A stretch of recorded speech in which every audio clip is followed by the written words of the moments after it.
নমস্কার। প্রতিদিনের মতন আজ লাইভ অনুষ্ঠানে আপনাদের প্রত্যেকের কাছে আমরা প্রথমে কয়েকটি বিষয় উত্থাপন করি, প্রশ্ন রাখি। প্রশ্নগুলো হচ্ছে এই যে রাজ্যের এসটিজিটি 2022 সালের পরীক্ষার্থীদের সঙ্গে রাজ্য সরকারের তরফে কি দ্বিচারিতা করা হচ্ছে। এই প্রশ্ন এই স্টুডিও থেকে আমার নয়, আমাদের BB24 এর নয়। এই প্রশ্ন রাজ্যের 2022 সালের যারা এসটিজিটি পরীক্ষার্থী তাদের, এবং 2022 সালের এসটিজিটি পরীক্ষার্থীদের প্রশ্ন তাদের সঙ্গে দ্বিচারিতা কেন।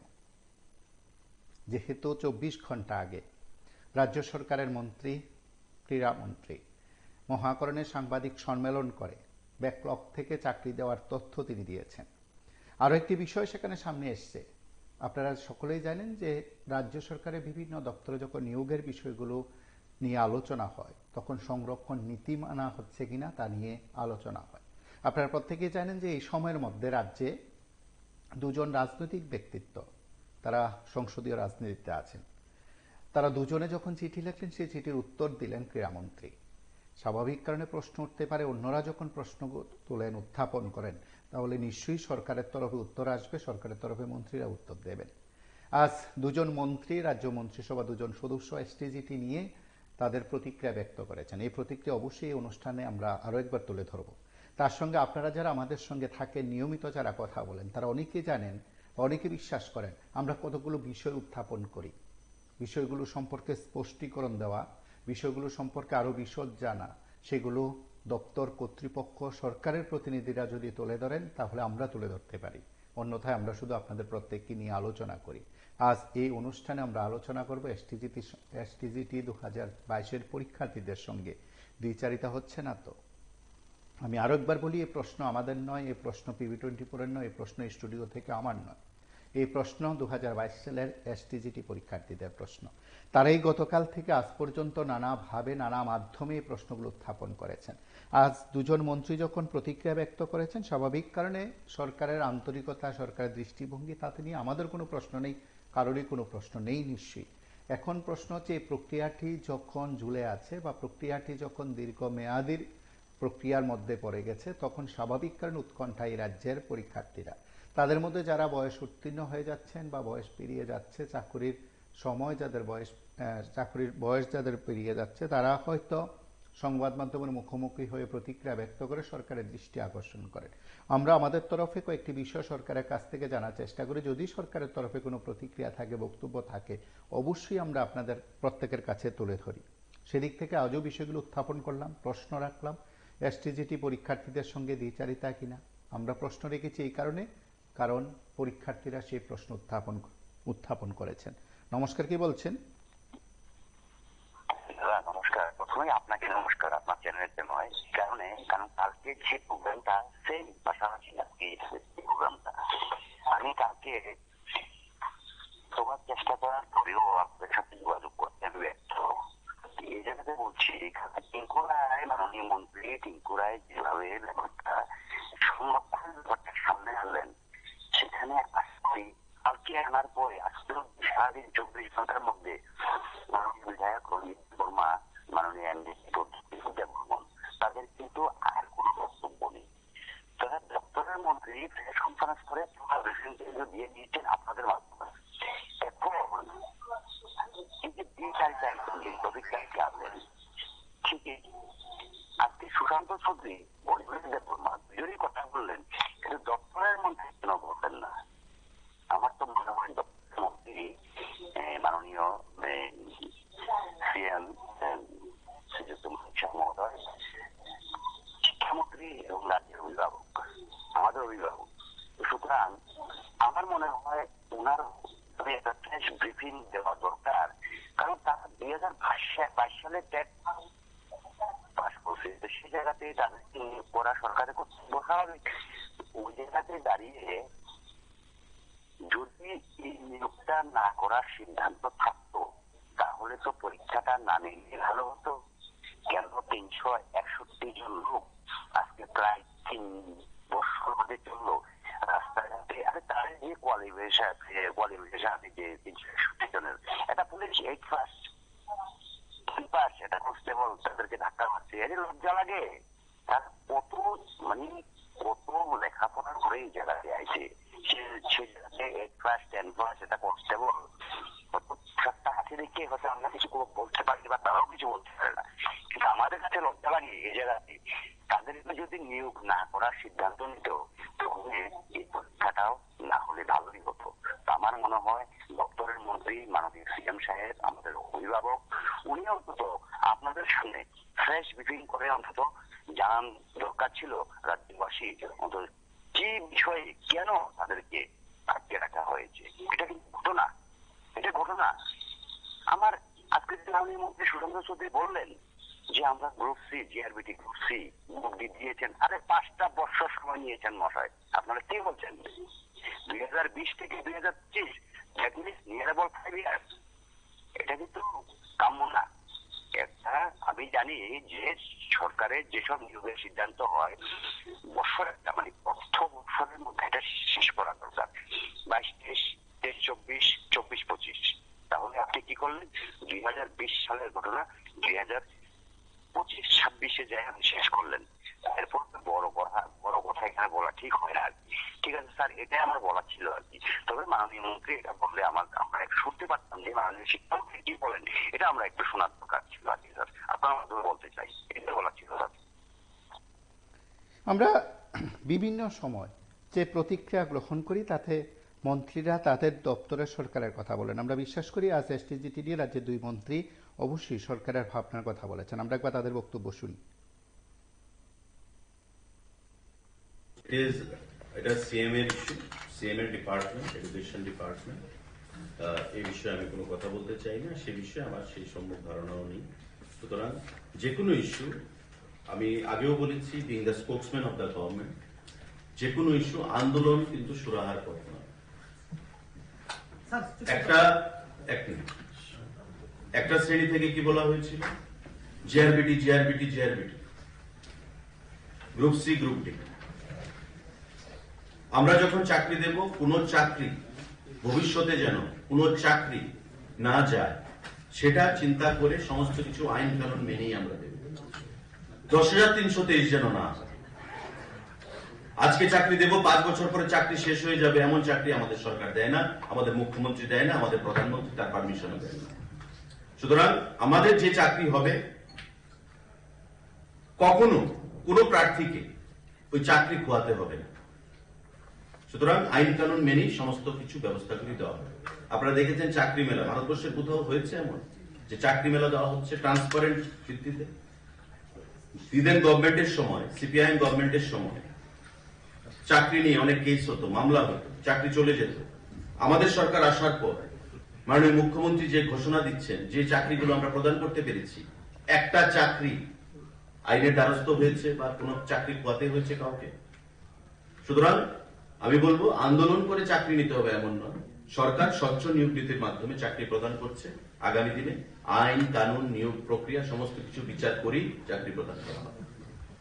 ধন্যবাদ, থ্যাংক ইউ। আমি এজ এ মন্ত্রী এইটুকুই বলবো যে সরকার গুরুত্ব দিয়ে নিশ্চয়ই এটা দেখছে, এবং আমি যখন লিডার অব অপোজিশন ছিলাম বিষয়টা আমি উত্থাপন করেছি, এবং মাননীয় মুখ্যমন্ত্রীর সাথে এই ব্যাপারে মন্ত্রিত্ব গ্রহণের পরেও কথা হয়েছে। উনিও এটাকে গুরুত্ব দিয়েই দেখছেন, এবং সরকারিভাবে যা যা করার এসটিজিটি না সমস্ত বেকারদের ক্ষেত্রে সরকার উদ্যোগ গ্রহণ করছে, এবং বেকারদের হতাশা হওয়ার কোনো অবকাশ নেই। সরকার, আপনারা দেখেছেন যে কিছুদিন আগেও নমস্কার, কে গ্রুপ বলছেন? ডি এমপ্লয়িজদের থেকে বলছি। হ্যাঁ বলুন। দেখুন, আপনারা যে আজকে আমাদের ব্যাপার নিয়ে এসটিজিটির সাথে বিচারিত প্রসঙ্গটা খুবই ভালো। আমরা দেখুন আজকে 3 বছর যাবৎ আমরা আমাদের যে সবাই কোয়ালিফাইড করে রেখেছি, সবাই নিয়োগের ব্যাপারটা নিয়ে মন্ত্রীর দাঁড়ে দাঁড়ে করছি, পুলিশের ধাক্কা যাচ্ছি, অ্যারেস্ট হচ্ছি, কিন্তু আমাদের ব্যাপারে মানে কোন একটা মিনিস্টার প্রেসের সামনে এসে ব্যাপারটা একটু ভালো করে বুঝিয়ে বা কি হচ্ছে কি না হচ্ছে কিছু বলতে যাচ্ছে না। কিন্তু আজ গত কিছুদিন আগে পিআই এর যে একটা নোটিফিকেশন আউট হয়েছিল, সেটা নিয়ে কোন একটা অজ্ঞাত কারণে আজ মন্ত্রী টিঙ্কু রায় দেশের সামনে এসে ব্যাপারটা কি কারণে যে কোর্টের যে একটা সামঞ্জস্যতা কি কারণে এরকম হয়েছে, কি কেন ইউআর সংখ্যা কম বা এসএসের সংখ্যা কম বা এসএসের সংখ্যা বেশি বা কম, সেটা নিয়ে এসডিটি করছে। আর আমাদের এদিক দিয়ে আমাদের যে মিনিস্টার সুশান্ত চৌধুরী আজকে প্রেস কনফারেন্সে বলছে যে আমাদের শিক্ষা এসটির ব্যাপারটা এটা মুখ্যমন্ত্রীর হাতে, তো তার জন্য উনি কিছু বলতে চান না। কিন্তু এতটুকু বলছেন যে আন্দোলন করে কোনো মানে চাকরি পাওয়া যাবে এমন কোনো ব্যাপার না, আন্দোলন করতে হয় না। কিন্তু দেখুন আমরা আন্দোলন করতে বাধ্য হচ্ছি কেন? আজকে 3 বছর যাবত যখন একটা শিক্ষকতা, তার শিক্ষকতার মতো গুরুত্বপূর্ণ একটা পরীক্ষা দিয়ে আমরা বসে আছি পাশ করে, কিন্তু আমাদের নিয়োগের ব্যাপারে কোনো হেলদোল নেই। ও আমাদের যে রিজার্ভেশনের পলিসির প্রবলেম দেখিয়ে কোর্টে হাইকোর্ট কখনো সুপ্রিম কোর্ট যাচ্ছে। তো যদি এটা ঘোরানোতে হয় তাহলে অন্য ডিপার্টমেন্টের ক্ষেত্রে অন্য চাকরি ক্ষেত্রে কেন রিজার্ভেশন মেনটেন করে চাকরিগুলো হয়ে যাচ্ছে, বা রিজার্ভেশন কোন সমস্যা হচ্ছে না, ব্যাকলগ পোস্ট দেখিয়ে নোটিফিকেশন জারি করছে, অথচ আমাদের ব্যাকলগ পোস্ট অলমোস্ট 5,000-এর উপরে আছে। কিন্তু আমাদের ব্যাকলগ পোস্ট আনতে ওনাদের সমস্যা, রিজার্ভেশনের পলিসি দেখিয়ে কোর্টের বিষয়টা ঘুরাচ্ছে। আর এদিক দিয়ে আমাদের যে ভাবি শিক্ষক ভাবতে অবাক লাগে, আমাদের মুখ্যমন্ত্রীর সাথে দেখা করার জন্য 2 মিনিট দেখা করার জন্য পুলিশ প্রশাসন পায়ে পড়ে যাচ্ছে। আমাদের মুখ্যমন্ত্রী তাদেরকে আমাদের ব্যাপারে দেখা দেওয়ার কোনো সময় নেই। আমি এতটুকু আপনাদের মাধ্যমে বলবো, আমাদের সরকার যারা দপ্তর আছেন বা মিনিস্টার আছেন, দেখুন আর কত ঘোরাবেন? শিক্ষার মতো একটা গুরুত্বপূর্ণ বিষয়, যেখানে স্কুলে শিক্ষকের একটা সংকট, কিন্তু আপনারা ছেলে মেয়েগুলো পাশ করে বসে আছে, আমাদেরকে নিয়োগ করছেন না। আপনাদের কাছে বিনম্রভাবে অনুরোধ করবো, আমাদের বিষয়টা দেখুন স্যার। আর কত? 3 বছর হয়ে যাচ্ছে, আর কত? 2025 অলমোস্ট 2 মাস চলে যাচ্ছে, আর কত জিনিসটা ধরে রাখবেন? সবগুলোই যদি পারেন আমাদের সাথে কেন বিচারিতা করছেন? আপনাদের কাছে করজোড়ে অনুরোধ, আমাদের সবাইকে নিয়োগ করুন। ধন্যবাদ দাদা।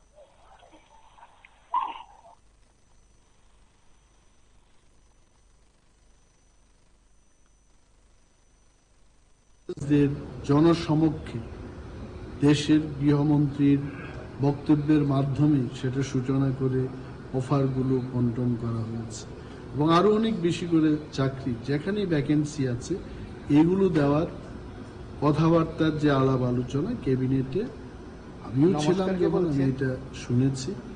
সরকার নমস্কার।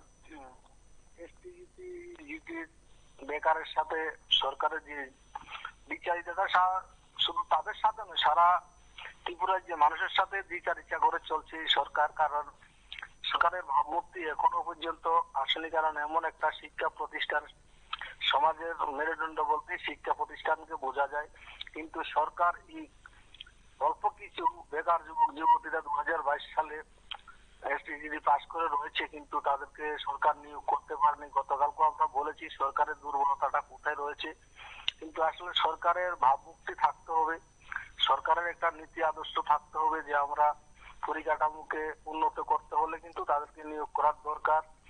স্কুলে ছাত্রছাত্রী রয়েছেন কিন্তু শিক্ষক নেই, লেখাপড়া কিন্তু করার জন্য ছাত্রছাত্রীরা রাস্তায় অবরোধ করতে হয়। কারণ আমরা কখনো দেখিনি রাস্তা অবরোধ করে শিক্ষক চেয়েছে, কিন্তু এই সরকার আসার পরে দেখলাম প্রতিনিয়ত কোথাও না কোথাও আন্দোলন চলছে। কিন্তু আসলে সরকার বলছে যে আন্দোলন করতে হবে না, আন্দোলন ছাড়াই কিন্তু হয়ে যাবে, না চাকরি হয়ে যাবে। কিন্তু 2022 সালে আজকে 3 বছর হয়ে গেল, সরকার তো সেটা ভাবনার দরকার ছিল, তো না ভাবনা না করার পরিপ্রেক্ষিতে তো তারা আজকে আন্দোলন করতে বাধ্য হয়েছে এবং মুখ্যমন্ত্রীর সাথে সাক্ষাৎ করার জন্য চেষ্টা করেছে। কিন্তু রাজ্যের মাননীয় মুখ্যমন্ত্রী তাদের সাথে সাক্ষাৎ করে কথা বললে তো তাদের মনটা একটু শান্তি হয় বলে আমরা মনে করি। কিন্তু আমরা দেখি যখন পুলিশ দিয়ে লেলিয়ে ফেস দিয়ে টানিয়ে, কারণ এই রাজ্যের পুলিশ প্রশাসন শুধু বেকারের সাথে বেকাররাই তাদেরকে করতে হবে, কারণ 10,323 ঘোড়া ফিটাই দিয়েছিল, কিন্তু এসটিজির সাথে হচ্ছে ও ফার্মাসিস্টের সাথে হচ্ছে, কিন্তু সেটাই কিন্তু পুলিশ পারে। কিন্তু এই ত্রিপুরা রাজ্যের পুলিশ আর অন্য কোনো কাজে এখন পর্যন্ত উপকৃত করতে পারছে না, কারণ প্রতিনিয়ত মানুষ আক্রান্ত হচ্ছে, কিন্তু আক্রান্তদের পাশে কিন্তু পুলিশ দাঁড়াতে পারছে না। আমরা প্রতিনিয়ত আমরা দেখি যে পুলিশের এই ধরনের, পুলিশের কাছে আমরা আবেদন করবো আপনারাও কোনো এক সময় বেকার ছিলেন, তাদেরকে সাহায্য করুন, ত্রিপুরা রাজ্যটাকে এবং শিক্ষা প্রতিষ্ঠানকে উন্নত করার জন্য সেদিকে আপনারাও নজর দিন। আপনারা ছেলে মেয়েও রয়েছেন, কারণ আপনারা পয়সা বেসরকারি স্কুলে ভর্তি করতে পারবেন, কিন্তু সাধারণ শহরতলির মানুষ যারা গ্রামে গঞ্জে বাস করছে তারা কিন্তু বিদ্যা যদি স্কুলে পড়াতে পারবে না এবং বেসরকারি স্কুল ডনবক্স স্কুলেও পড়াতে পারবে না, কারণ সাধারণ সরকারি স্কুলের জন্য মানুষ অপেক্ষা করতে হবে। আমরা চাই টিভি-24 মাধ্যমে সরকারের কাছে আমরা তাদের পক্ষে থেকে বলতে চাই তাদেরকে নিয়োগ নীতি করে এবং স্কুলমুখী করে শিক্ষার্থী যাদের ছাত্রছাত্রীরা রয়েছে তাদেরকে যাতে একটা পরিষেবা দিতে পারে সেদিকে আমরা আশাবাদী রাখবো টিভি-24 মাধ্যমে। আর কি বলবো, বলার কি আছে।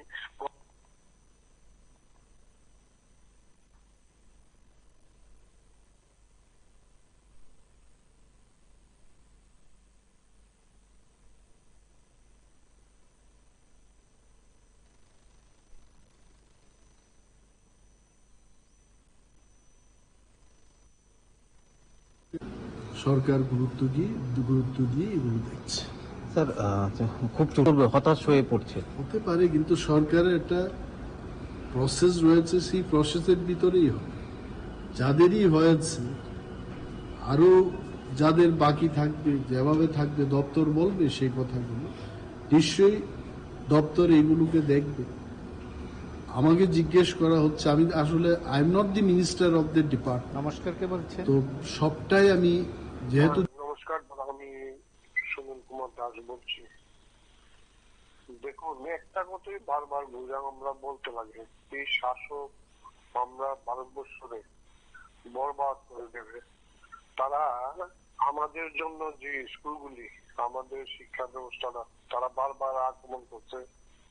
এখন তারা খুব কৌশলে, এই সিপিএম এর সময় এই ইস্যু শুরু হয়েছিল, ছাত্রদের রাস্তায় ঘুরানো, ফেল করলে ফাঁস, পাস করলে ফাঁস। তারপরে এই সরকারটা ধীরে ধীরে দেখুন কিভাবে তারা বিচার ব্যবস্থাটা আনছে, মানে লুস্কানের যে রাস্তাটা কিভাবে করছে। বিজেপি আইলো, বিজেপি আইয়া লেখাপড়া স্কুলগুলোতে সব ভারতবর্ষে 3 লাখের উপরে স্কুল বন্ধ হয়ে গেছে। কয়েক লক্ষ বাচ্চা স্কুল ছেড়ে দিচ্ছে পড়াশোনা। তারপরে মাস্টারের অভাব, মাস্টার মশাইরা নাই স্কুলে প্রতিটাই স্কুলের অভাব। তাহলে তারা কি চাইতেছে? তারা চাইতেছে আমাদের সর্বদিকে, সমস্ত দিকে রুটি রোজগার, শিক্ষা ব্যবস্থা সব ধ্বংস করে দিতেছে আমরা ধীরে ধীরে। আর একটা জিনিস মন দিয়ে শুনেন, কাটতে যায় না, কাটতে গেলে দেশবাসীর লেগে লুস্কার নামার কথাগুলা হবে। আর একটা জিনিস হলো, তারা দেখেন আমাদেরকে মূর্খ বানিয়ে দিয়া আমরা মা বাবাকে আমাদের সমাজে ছোট করে রাখছে। কিভাবে শুরু করে রাখছে? তাদের কুপ্রচার, কুসংস্কার যুক্ত করে তারা দৈনন্দিন তাদের মন্দিরের ব্যবসা বাড়াইতেছে, লক্ষ লক্ষ মন্দির বাড়াইতেছে, লক্ষ লক্ষ ব্রাহ্মণের রোজগার বাড়তেছে। এবং এই তিরুপতি আমি বলছিলাম আপনাকে, দেখেন আপনার মনে পড়ে কিনা, যে এই স্বর্ণগুলি মণিমুক্তাগুলি দেশের কাজে, বেকারের কাজে, দেশের কাজে লাগানো হোক। এখন এই মণিমুক্তাগুলি তারা চুরি করে কইরা এই বিদেশে আর্য ব্রাহ্মণরা, পুরোহিতরা চুরি করে আজকাওয়া দেখলাম মোবাইলে 128 কেজি স্বর্ণ পেয়েছে পুরোহিতের ঘরে। প্রতিদিন পাওয়া যায় এই স্বর্ণগুলি তারা চুরি করতে হবে। তাহলে আমরা সমাজটা কি অবস্থা? আজকে হরির নাম কীর্তন কিভাবে হইতে হবে? যেখানে হরির নাম কীর্তন হইতেছে এখানে আপনি ব্রাহ্মণ পাবেন, তার রোজগার পাবেন, ফিস পাবেন, তারা ফিস দিতে লাগতেছে, কাপড়, গামছা, গোটা, লুডা, নারকল, এমন কোন জিনিস নাই যে প্রতিদিন দিতেছে না। আর আমরা উপরে চলছে চান্দা জুলুম, প্রতিদিন চান্দা জুলুম। এইগুলো নিয়ে একটা অনুষ্ঠান যদি করেন, হাত জোর করে বলছি যে চান্দার যে পরিস্থিতি, এটা কিভাবে আপনারা সাথে মানুষের সামনে তুলে ধরবেন। মানুষ অতিষ্ঠ হয়ে যাচ্ছে চান্দার কারণে। কারণ আমরা সমাজে তারা দালাল হয়ে আমরা কাজ করে আজকে আমরা সমাজে আমরা বিচ্ছিন্ন করে দিতেছি, সমস্ত কিছুতে বঞ্চিত হইতেছে, শুধু হরিনাম হরিনাম হরিনাম। আমরা লোকগুলারে এরা নিয়ে দেখেন স্বামী বিবেকানন্দ, তাদের সমাজের নাম, তারা আসলে ব্যবসা করতেছে। গৌরাঙ্গ মহাপ্রভু কালকে কতটা কোথাও আসলাম, উনিও আমাদের সমাজের লোক, ব্রাহ্মণ সবাই ওরা ব্যবসা করতেছে, হরে কৃষ্ণ নাম চলে নিতে। এবং তাদের দ্বারা এই আমাদের সমস্ত লোকগুলি অত্যাচার হইতেছে, হত্যা হইতেছে। আপনি ভাবতে পারেন তারা কোন জায়গাতে আছে আমরা ভারতবর্ষে।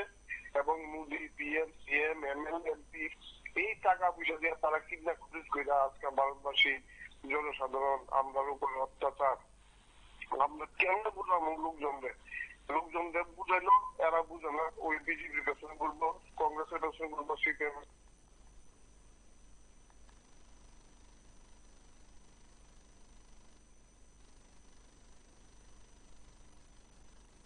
সবটাই আমি যেহেতু ডিপার্টমেন্টের মন্ত্রী না, আমি খুলে বলতে পারছি না, কারণ না জেনে কিছু বলে এটা ঠিক হবে না। তবে আই ক্যান অনলি টেল নমস্কার, কে বলছেন? সরকার সব আমি ইনভেস্টিগেটিভ কোয়ালিফাইড ক্যান্ডিডেট 2022 সালে। হ্যাঁ, আপনার মাধ্যমে আমি শুধু এই বাস্তবতা দিতে হইতেছি রাজ্য সরকারের কাছে, তারা যেন আমরা সবাই অতি শীঘ্রই নিয়োগ করে। কারণ আজকে কিন্তু সে বাজেট আছে, আমরা এই লড়াই করলে দিতেছি, তৈরি করতেছি। বর্তমানে চুরির অবস্থা খুব শোচনীয় হয়ে গেছে। আমরাও রাস্তা এইভাবে কি চলতে পারবে? তার কাছে গেলে খালি দেবো করতাছি, নিতাছি, কিন্তু আমরা কাজের ক্ষেত্রে কোনো দেখতে পাচ্ছি না। খালি এভাবেই চলতেছে। এতে তো কি লাভ হইতেছে? লাভ তো কোনো হইতেছে না। সরকারের তো এবারে স্কুলগুলো তো খারাপ অবস্থা হয়ে গেছে, আমরাও ভবিষ্যৎ অন্ধকার। কতদিন এইভাবে সময় দিব? আমরা শুধু যাতে অতি শীঘ্রই আমরা সমস্যাটা সমাধান করে, কারণ তারা সবকিছু সমাধান করতে আস্তে আস্তে। আমরা কি করছি? আমরাও তো একটা ভবিষ্যৎ আছে না, এইটাই দিতে চাইছি।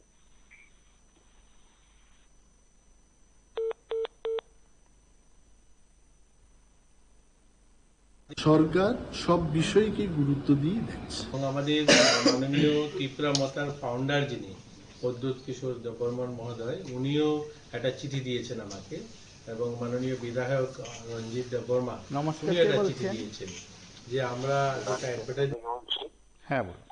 দেখুন, আপনার স্ক্রিনে আজকে আমরা যা দেখলাম, আজকে ক্যাট উত্তীর্ণভাবে যেখান যে পুলিশ হেনস্থা গুজরানি আছে, আমরা কোন রাজ্যে বসবাস করি, কোন সমাজ ব্যবস্থা অনুযায়ী আমরা বসবাস করি, এখানে একজন শিক্ষক ক্যান্ডিডেট যারা সমাজ শিক্ষা দিব, জাতির মেরুদণ্ড, দেশকে উন্নত জায়গায় নিতে আসছে, তারা পুলিশের হাত থেকে হেনস্থা হয়।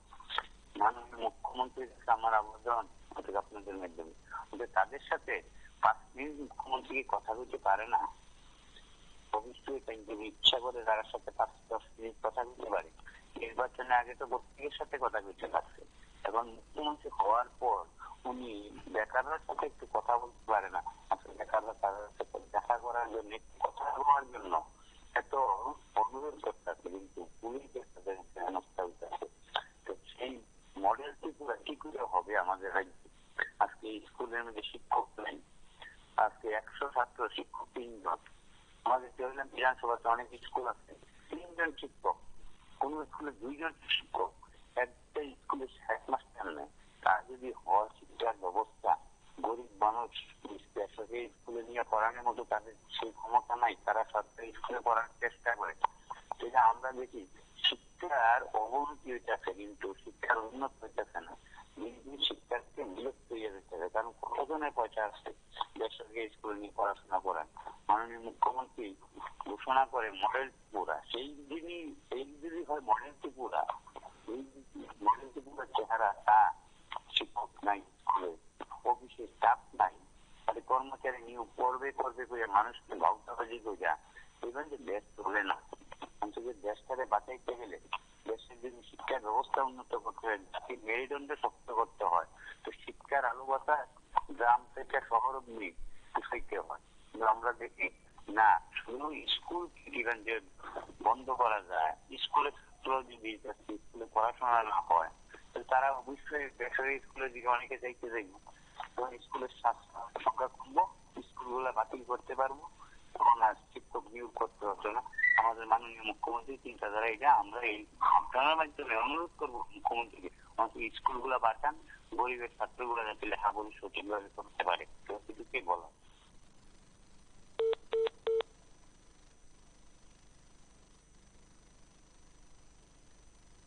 যে আমরা যেটা অ্যাডভার্টাইজমেন্ট করেছি, যেটা আমরা 8 তারিখে একটা পত্রিকাতে, যেটা 7 তারিখে আমরা দিয়েছি, 8 তারিখে পত্রিকাতে যে বিজ্ঞাপনটা বেরিয়েছে, যে সেখানে যে রিজার্ভেশন, এসসি এবং এসটি রিজার্ভেশন, সেটা নিয়ে ওনারা জানতে চেয়েছেন সেটা কি করে হলো, যে সংখ্যাটা, এই সংখ্যাটা 301 জন আমরা পিআই নেব, এবং সেখানে জুনিয়র পিআই নেব, সেখানে যে সংখ্যা এসছে, এসসিদের জন্য 35টা পোস্ট এবং এসটিদের জন্য 18টা পোস্ট এবং ইউআর 248টা পোস্ট, অর্থাৎ একজন নেওয়া হবে। তো ওনারা জানতেই চেয়েছেন যেহেতু 31% এসটি রিজার্ভেশন থাকার কথা, সেই হিসাবে ওনারা চাইছেন যে 93 জন হবে।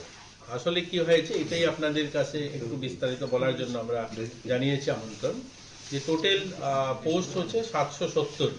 এই 770কে এভাবে ডিভাইড করা হয়েছে। 131টা পোস্ট হচ্ছে এসসিদের জন্য, এসটিদের জন্য হচ্ছে 239টা পোস্ট, আর ইউআর এর জন্য হচ্ছে 400টা পোস্ট।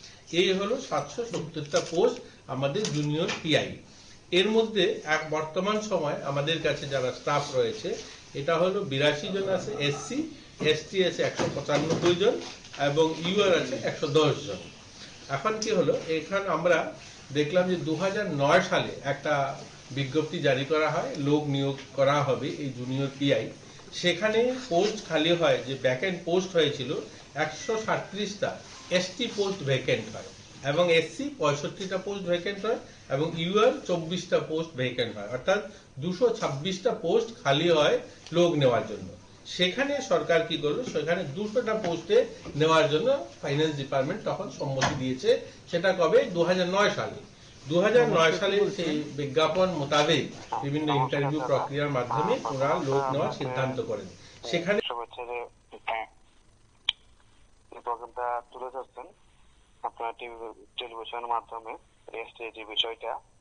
তো বিগত দিনে আমরা দেখতে পাচ্ছি যে এসটিএটির যে পেন্ডিটা আছে তারা অনবরত আন্দোলন করে যাচ্ছে বা বলতে গেলে গ্যাদারিং করে যাচ্ছে বিভিন্ন জায়গায়, এবং সংবাদ মাধ্যমের মাধ্যমে তারা অনবরত বলে যাচ্ছে যাতে সবাইকে নিয়োগ করা যারা কোয়ালিফাইড করেছে।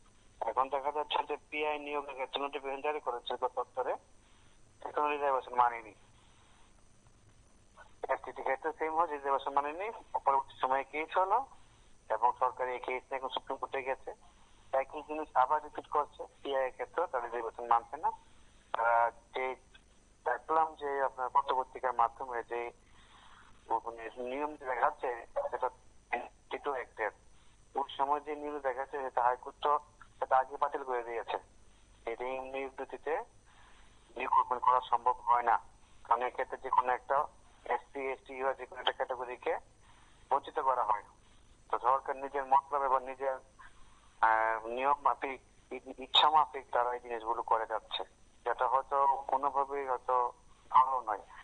আর আরেকটা জিনিস দেখতে পাচ্ছি আমরা বিগত 3 বছর ধরে এসটিএটি কোয়ালিফাইড ক্যান্ডিডেটরা আপনার বিভিন্ন মন্ত্রীদের নিকট তাদের আবেদন নিয়ে যাচ্ছে, কিন্তু তাতে তারা কোনো সুরাহা হচ্ছে না, কেউ কোনো সুরাহা হচ্ছে না। সবাই বলছে মুখ্যমন্ত্রী জানে, শিক্ষামন্ত্রী জানে, মুখ্যমন্ত্রী জানে, শিক্ষামন্ত্রী জানে, কেউ মুখ খুলতে নারাজ, অন্যান্য মন্ত্রীরা মুখ খুলতে নারাজ। এখন ঘটনা হলো বিগত দিনে দেখলাম পিআই নোটিফিকেশন বের হওয়ার পর আমাদের যে প্রযুক্ত কৃষকদের বর্মন, উনি মেবি মাথার সুপ্রিমো, উনি একটা নোটিশ চিঠি জারি করে বলছিল যে এই বিশেষ প্রতিবেদন দেওয়ার জন্য। তো দেখা গেল তৎকালীন সঙ্গে সঙ্গেই আপনার যে মন্ত্রী বৈদ্যুতিক দপ্তরের মন্ত্রী উনি প্রেস কনফারেন্স করে তার রেসপন্স দিল, ওনার প্রতিক্রিয়া ব্যক্ত করলো। তো আমরা বুঝতে পারছি না বেকাররা 3 বছর তারপর আন্দোলন করে যাচ্ছে, রিকোয়েস্ট করে যাচ্ছে তাদের নিয়োগ প্রক্রিয়া কিভাবে ত্বরান্বিত করে সেই দিকটা দেখার জন্য মুখ্যমন্ত্রীর কাছে, অন্যান্য মন্ত্রীর কাছে। কিন্তু আজকে মাথা সুপ্রিমো রেসপন্স দিতে তাদের সময় নিয়ে সময় কিছু সময় এটা লেগেছে, তার মধ্যে রেসপন্স দিয়েছে, কিন্তু বেকার দেখলেন কোনো উত্তর সারা দিচ্ছে না। তাহলে এখন তো দেখা যাচ্ছে যে বেকাররা মনে হয় ফালতু জিনিসটা দেখা যাচ্ছে, তাদের মাথা সুপ্রিমো কথা দেওয়া দরকার যে তারা যেন উনি যেন আবার লেটার পাঠায় দপ্তরের মন্ত্রীর কাছে, যেন এসটিএটির বিষয়ে স্পষ্টীকরণ সিএম স্যারকে বা দপ্তরের শিক্ষামন্ত্রীকে। এখন তো এমন হয়ে যাচ্ছে তো শরীর দলের কাছে যেতে হবে আপনার এই বিষয়গুলো জানবার জন্য। এমনটা চলতে থাকে রাজনীতি শিক্ষা ব্যবস্থা নিয়েছে, তাহলে বেশি দিন দূর নেই যখন শিক্ষা ব্যবস্থা একদম ভেঙে যাবে ত্রিপুরা।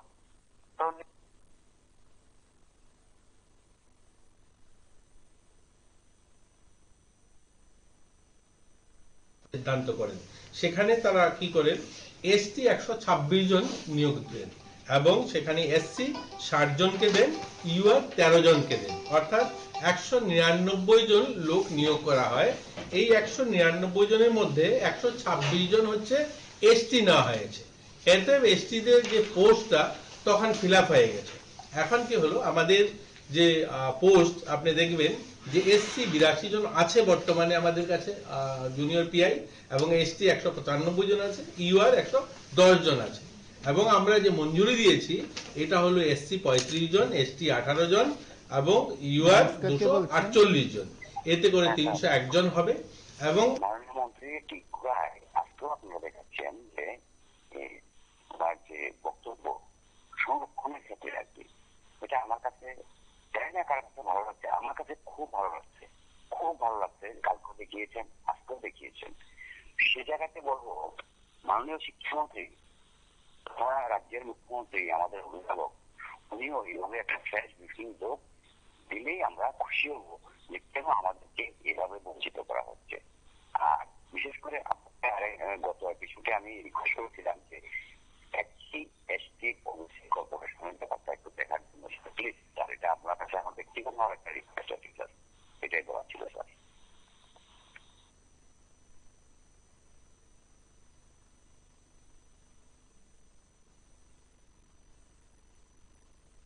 একজন হবে। এবং এই যদি আমরা 100% রোস্টার দেখি তাহলে দেখবেন এই 35 জন এবং 82 জন যদি আপনি প্লাস করেন তাহলে এসসি দেখবেন কথা শোনা যাচ্ছে।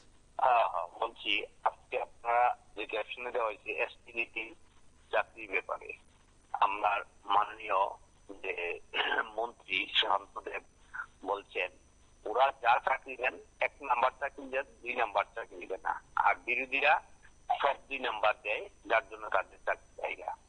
উনি তো এখন মানে হলো একটা কথা আছে না, কেরামতি ভাবে, এই কেরামতির মধ্যে কথাটা বলেছেন। উনি কয়টা চাকরি দিয়েছেন, বিরোধীরা কয়টা চাকরি দিয়েছে মানুষ যেটা কি না ভেবে রেখেছেন, মানুষ কিন্তু সেটা ভাবছেন। উনি কি ভাবে কথা বললে মানুষকে বুঝতে চেয়েছেন সেটা আমার মনে হয় মানুষকে আর বুঝাতে পারবেন না, কিরা বুঝবে না সেভাবে। উনি ওনারা এই 6 বছরে যে হারে চাকরি দিয়েছেন, আমরা দেখছি যে অনেক আগে দুটামন একটা ছিল কংগ্রেস আমল, যদিও বামফ্রন্টের মার্গে ছিল, ওরাও তো 5 বছরে তাদের মানে 10 গুণ চাকরি বেশি দিয়েছিল। 5 বছর, শুধু 5 বছরে, সেটা কিন্তু মানুষ কিন্তু জানে। তো ওরার চাকরি কি গিয়েছে, চলে গিয়েছে না, এই মুহূর্তে চলে যায়নি। কিন্তু বামফ্রন্ট গভর্নমেন্ট যে চাকরি দিয়েছে হয়তো 10,000-এর ব্যতিক্রম দিয়েছে, এলাকা কি সব গিয়েছে? বামফ্রন্ট শুধু 10,000 চাকরি দিয়েছে আর কোনো চাকরি দেয় নাই? বামফ্রন্টের চাকরি হিসাব পুরো কত হাজার চাকরি দিয়েছে আর ওরা কত হাজার চাকরি দিয়েছে, নিজে হিসাব করে একবার দেখো। তাহলে বামফ্রন্টে যে 10,000 চাকরি দিল, যে সিস্টেমে 10,000 চাকরি অন্তত 12তে কিন্তু সেই সিস্টেমেই কিন্তু চাকরি দেওয়া হয়েছে, 12 চাকরি যায় নাই, 10,000-এর চাকরি দিয়েছে। 10,000-এর ভাগ্যের পরিণতি হয়তো সরকার দোষে প্রমাণ হয়ে গেছে, সরকারের দোষ সেই হিসাবে গেছে, আজকে তাদের কেরামতি বেড়েছে।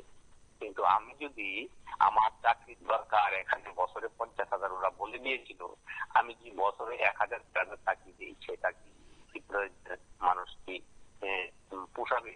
বেকাররা যেভাবে পড়াশোনা করতে পাস করে ওরা বসে রয়েছে, এসটিজি পাস করে বসে রয়েছে, ওদের সামনে যে এই কথাটা বলেন মন্ত্রী, এটা কি মানাবে? উনি কি ভাবছেন রাজ্যের মানুষ এত মূর্খ? এই কথাটা বলে ওরা বারবার পার পেয়ে যাবে, বারবার পার পাবে না।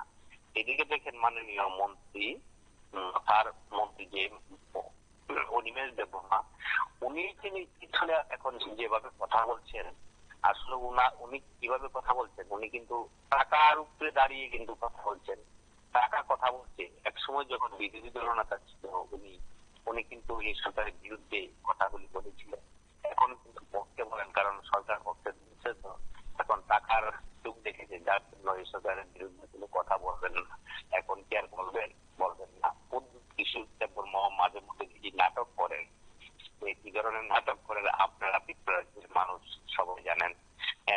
এই দেখা গেল যে এই বিজেপি বকাবকি করছে, আবার একসাথে মিলেমিশে আবার সরকার করতে।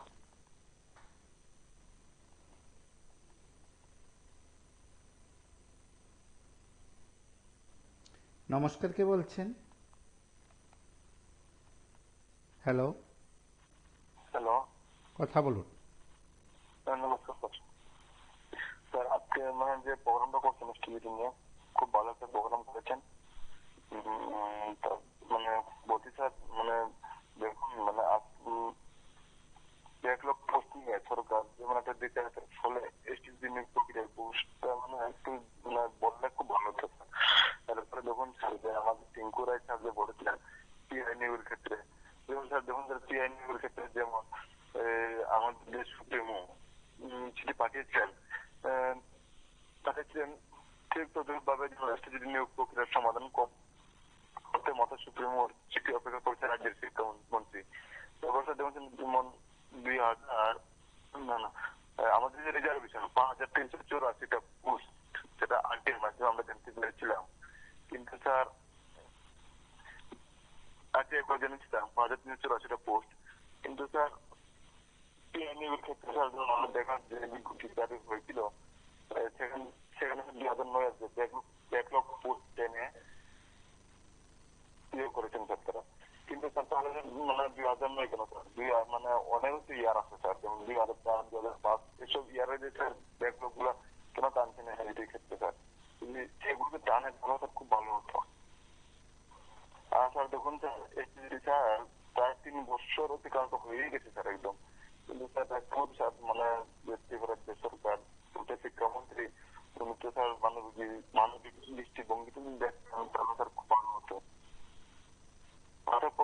স্যার বেকার বসে থাকবো স্যার আমরা, 3 বছর হয়ে গেল, একটা বছর দেখুন স্যার, বছর তো স্যার পার হয়ে গেছে, বছর স্যার আরেক জায়গায় থাকে না আমাদের। সেই জিনিসটা স্যার দেখেন যদি দেখতেন উনি তাহলে খুব ভালো হতো। এই কথাগুলো আমাকে শেষ করলেন।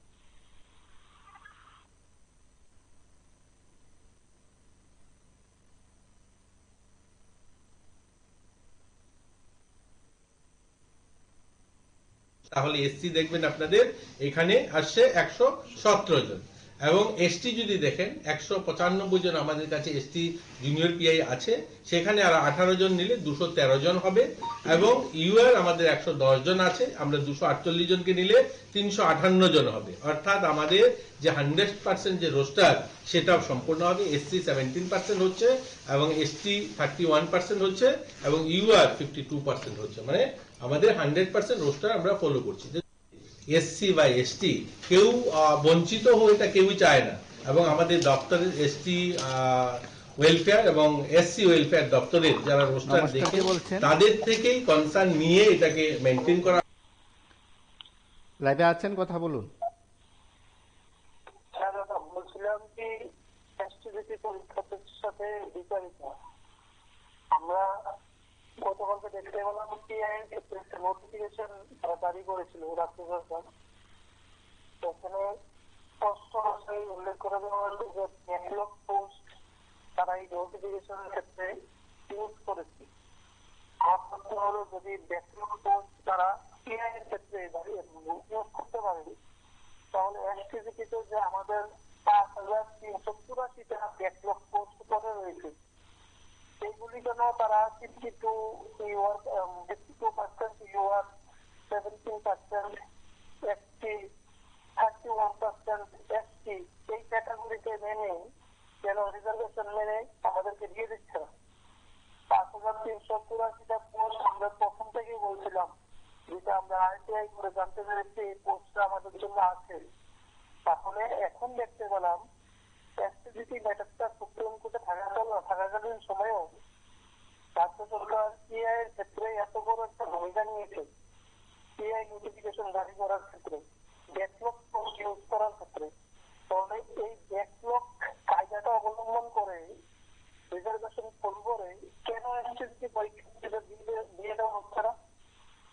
যদি এই পোস্টগুলি আমাদের দিয়ে দেয় তাহলে আমরা তো অন্তত আমরা আমাদের বেকার জীবনটা থেকে মানে রক্ষা পাবো না। আপনাদের মাধ্যমে সরকারের কাছে এতটুকুই আবেদন থাকবে আমাদের জন্য 1 লক্ষ পোস্ট গুলা রিজার্ভেশন মেনে আমাদেরকে দিয়ে দেওয়া হয়। ধন্যবাদ।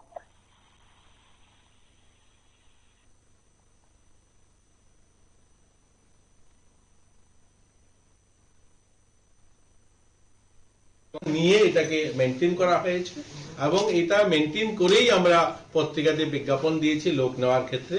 তো এই কথাটা আপনাদের বলার জন্য আমরা আপনাদেরকে ডেকেছি, যেহেতু মাননীয় প্রদ্যুৎ কিশোর মানিক্য উনিও চিঠি দিয়েছেন আর অনেকগুলো পত্রিকাতেও এসছে, তো আমরা ভাবলাম যে আপনাদেরকে এটা বিস্তারিত একটু বলা দরকার। আমরা আপনাদেরকে একটা প্রেস রিলিজও দিচ্ছি, সেটার মধ্যে পুরো বিস্তারিত রয়েছে। প্রেস হতো তাহলে কি হতো, নমস্কার, কে বলছেন? সেখানে আমরা হয়তো দেখতে পারতাম 301 জনের মধ্যে। হ্যাঁ, তো সেদিন গতকাল দেখতে পেলাম নতুন একটা পোস্ট ক্রিয়েট করা হয়েছে পিআই এর ক্ষেত্রে। তো এখানে তো রিজার্ভেশন তো কিছুই ফলো করা হয়নি, কিন্তু স্যাররা তো বলছে যে ব্যাকলগ পোস্ট থেকে সবকিছু দিয়ে দেবে। ওদের ক্ষেত্রে যদি হয় ঠিক, তাহলে আমরা 3 বছর ধরে আমরা এত রিকোয়েস্ট করছি, আমাদেরটা তো করা যায় না। আমাদের তো ব্যাকলগ পোস্ট প্রচুর আসছে না, আরটিআই অনুযায়ী জানা যায় 5300 সামথিং এরকম আছে। তো আমরা তো দেওয়া যায় না, অনেক দেওয়া যায়। তো আমাদের ক্ষেত্রে এরকম এরকম কেন আমাদের উপরে এরকম করা হচ্ছে, জুলুম করা হচ্ছে এরকম। তো আমাদের কাছ থেকে সরকারের কাছে আমাদের বিনত আবেদন, সেটা আমাদেরটা যাতে দ্রুত যাতে সমাধান করা হয়। আমাদের রিজার্ভেশন পলিসি মেনটেন করা হয়নি, এখন রিজার্ভেশন পলিসি তো করতে তো পারে না সবকিছু। ওদের ক্ষেত্রে কি সুন্দর করা হচ্ছে, আমাদের ক্ষেত্রে কেন এরকম হচ্ছে? আমাদের দোষটা কোথায়?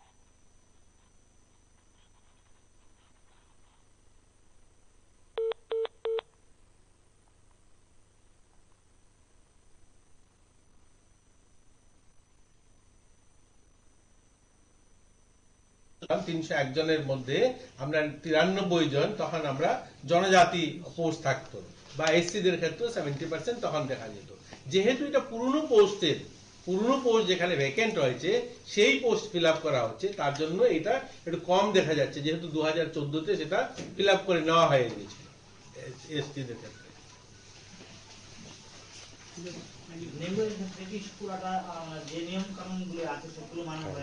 সবগুলো মেনেই, সেগুলো দপ্তরের এসটি ওয়েলফেয়ার এবং এসসি ওয়েলফেয়ারের দপ্তরের যে ধরনের প্রক্রিয়া সবগুলো ফুলফিল করেই আমরা বিজ্ঞাপন দিয়েছি।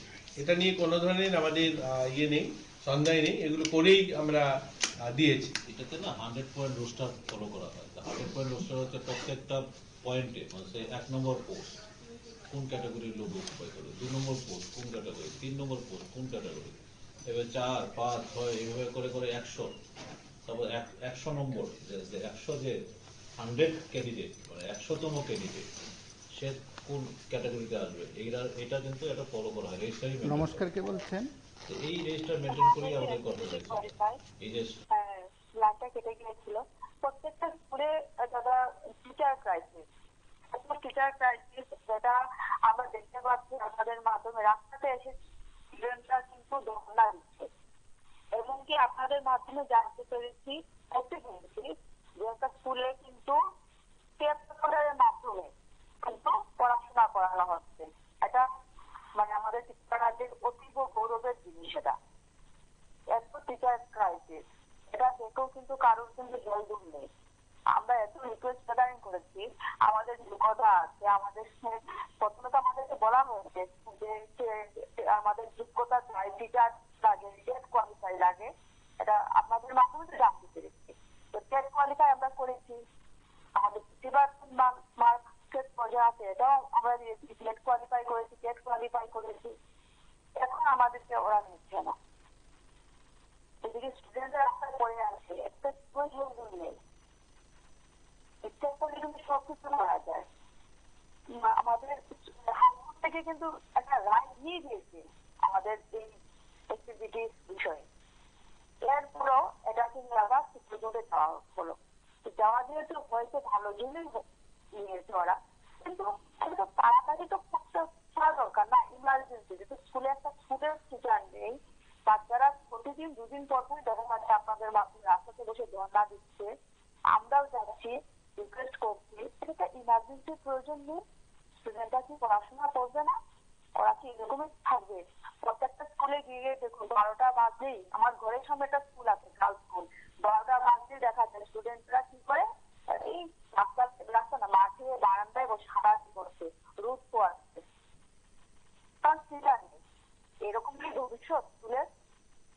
আমরা তো পড়াশোনা করেছি, আমার এখন মনে আছে একটা স্কুলে যদি একটা ক্লাস যদি টিচার না থাকে দ্রুততার সহিত কিন্তু মাস্টার আসতো, এসে বলতো কোথায় টিচার কোথায় নেই, আসেনি, সঙ্গে সঙ্গে আরেকটা টিচার এসে দিত। এইরকম ছিল।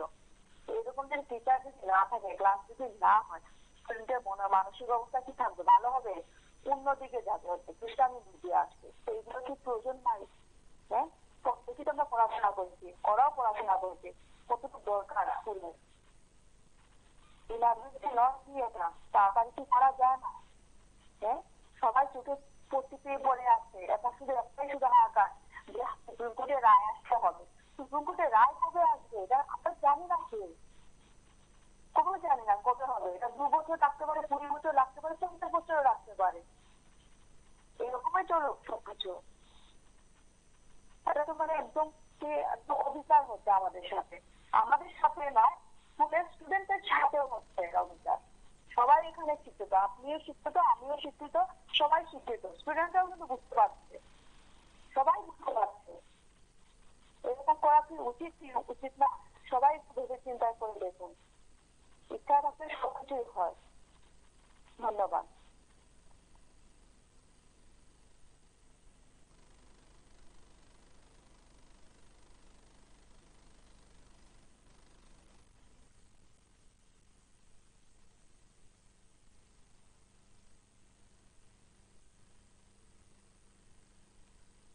আমাদের করতে হয়েছে এটা। এই যে টোটাল যে 710টা পোস্ট আছে জুনিয়র টিআই, এই টোটাল 710টার মধ্যে স্যার যেটা বললেন 770-এর মধ্যে অলরেডি 387 পোস্ট অকুপাই করছে, আর ভ্যাকেন্সি আছে 383। এই দুটো মিলিয়ে করতে হবে। অর্থাৎ আগে 2014-তে যে রেফারেন্স এটা যদি বাদ দেওয়া হয় আর এখন যেটা নেওয়া হচ্ছে, এই দুটো যদি যুক্ত না করা হয় তাহলে বলি ভুল করা হবে। 20 জন এসটি নেওয়া হয়েছে, এরা তো রিটায়ারমেন্টে যায়নি, যেহেতু এরা নতুন নেওয়া হয়েছে। তখন ইউআর নেওয়া হয়েছে 13 জন, অর্থাৎ তো এই 2014 সালে যারা চাকরি পেয়েছে তারা তো রিটায়ারমেন্টে যায়নি। তবে এখানে কি হয়েছে, ইউআর যারা তারা বেশি সংখ্যায় রিটায়ারমেন্টে গিয়েছে, ওই জায়গাটা ভ্যাকেন্ট হয়েছে। এর জন্য তাদের পোস্টটা খালি হওয়াতে এখন আমরা দেখতে পাচ্ছি সাধারণত যে এখানে ইউআর ফিল আপ করা হচ্ছে। একটা সময় আসবে যে এসটি এই পোস্টগুলো তারা রিটায়ারমেন্ট, ওই জায়গাটা খালি হবে। আছে এটা তুলনামূলক অনেক কম বলা হচ্ছে। না, কম নয়। 2014-তে যে লোক নেওয়া হয়েছিল, এখানে 2014-তে 199 জন লোক নেওয়া হয়েছে। তখন কি হয়েছে, 126 জন এসটি নেওয়া হয়েছে এবং সেখানে এসসি 60 জন নেওয়া হয়েছে এবং ইউআর 13 জন নেওয়া হয়েছে। অর্থাৎ সেখানে ইউআর ক্যাটাগরিতে 13 জন নেওয়া হয়েছে। তখন কি হয়েছে, ইউআর ক্যাটাগরিতে ফিল আপ করা হয়নি, ওই পোস্টগুলো এখন ফিল আপ করা হচ্ছে, আর এসটিদের পোস্টটা তখন ফিল আপ হয়ে গেছে। আমাদের এই যে পোস্টগুলো, এগুলো কিন্তু নতুন পোস্ট ক্রিয়েট করা হয়। নতুন পোস্ট ক্রিয়েট করা হলে সেই ক্ষেত্রে ওই 31% যে রিজার্ভেশন এটা দেখা যেত। যেহেতু এটা পুরনো পোস্টের ফিল আপ করা হচ্ছে, এই জন্য এটা দেখা যাচ্ছে না। বিগত 3 বছর হয়ে আসছে এসটি বিষয় নিয়ে বারংবার মুখ্যমন্ত্রী নিকট বা বাকি মন্ত্রী নিকট আমরা অনুভূতি আসছে, যাতে এই বিষয় সমাধান। আপনারা শুনলেন সেখানে মন্ত্রীর বক্তব্য। স্বাভাবিক কারণে 2022 সালের এসটিজিটি পরীক্ষার্থীরা সেই প্রশ্ন উত্থাপন করেছে। আজ তাদের ক্ষেত্রে কি হবে, তাদের জন্য কি হবে, যদিও তাদের বিষয়টি নিয়ে বিচারাধীন বিষয় বলে যারা প্রচার করছেন, ঠিক তাদের কাছেই এই পরীক্ষার্থীদের আবেদন কিংবা তাদের বার্তা পৌঁছে দেওয়ার চেষ্টা করেছেন। বাকি কাজ অবশ্যই সরকারের তরফে করার, সরকারের তরফে হয়তো বক্তব্য আসবে কিংবা স্পষ্টীকরণ আসবে। আজ এ পর্যন্ত। নমস্কার, শুভরাত্রি।